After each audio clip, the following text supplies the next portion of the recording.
Welcome back to Switch Direct. Today we have how to unlock the final secret hidden level, the 3 question mark level, which is the most challenging of the unlocks just because of all the steps involved. You can only get started once you've beaten the game. Once you beat the game on the default difficulty, you can go back to the camp and you can go on these little springs that you see me going on and follow them around to the northeast side of the level. Then go back around through these trees, at which point you're going to come up to this church and a drawbridge. You can flip a switch. I already did it before I filmed this, but that's going to lower the drawbridge so you can just do a shortcut back over. In the church, you'll see a bunch of portraits of the different developers of the game, and the very back is going to be a location where you can actually put the runes once you collect them. Each rune comes from each of the different main levels, the non-secret levels. So the first one is in Creeper Woods. You'll want to go to where you're freeing the villagers and go to the southwest. There'll be a rune to press, and you can unlock it, then go down this secret hidden passage.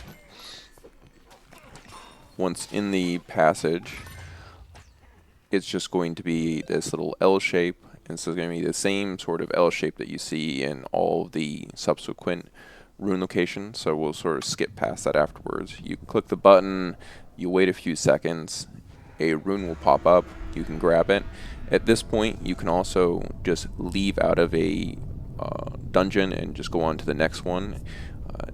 This one is pretty close to the end. Some of them are going to be close to the end, some are going to be close to the beginning. So it's up to you whether you want to complete the level.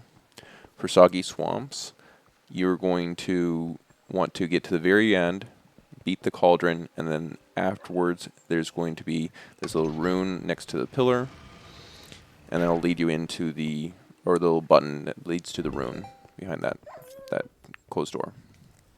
Next is Pumpkin Pastures.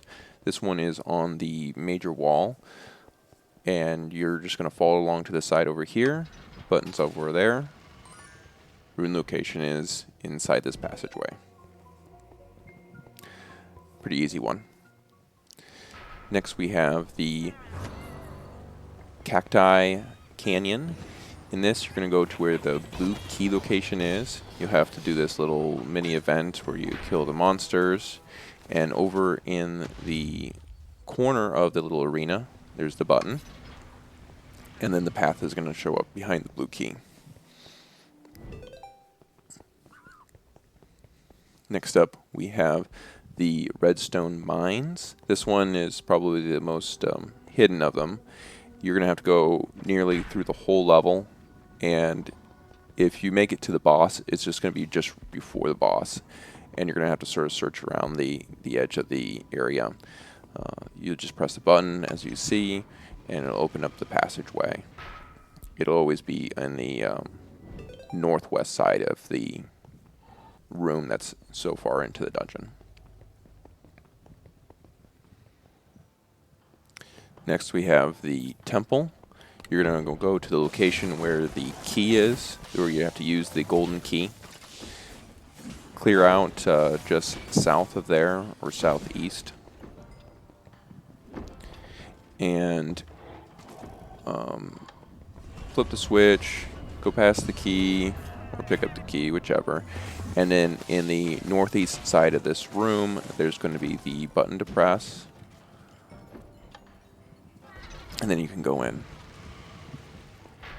A reminder, you can actually do this on the default difficulty. It's just you have to actually beat the default difficulty before this is uncovered.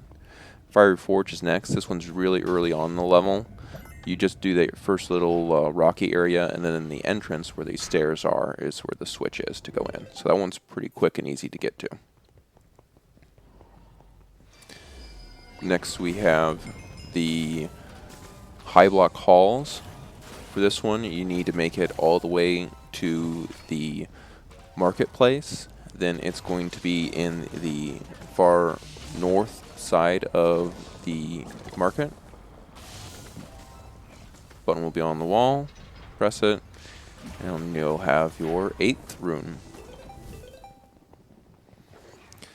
Final rune is in obsidian. You need to make it to the second part of the stage where you're inside and there's this whole library place.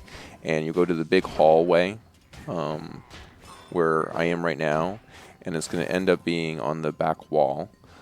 This one's particularly nice because once you press the button and go in there, instead of going into the typical L-shaped place, you're treated with a room that has 2 treasure chests as well. So you'll get to enjoy that. And then you'll have your 9 runes. After you have all 9 runes, you're going to want to go back to the church.